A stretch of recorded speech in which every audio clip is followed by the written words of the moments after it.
In this video we are discussing the example based on order of operation. Here first of all we solve and then we find the correct answer of this question. So if you are new, please watch the complete video.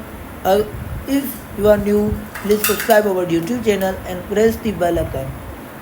If you are not watching the previous video on Bodmas and order of operation, so watch this video after watching this video. Okay, so 6 multiply is same 6 divide 2 is 3. Why we first simplify the division according to Bodmas.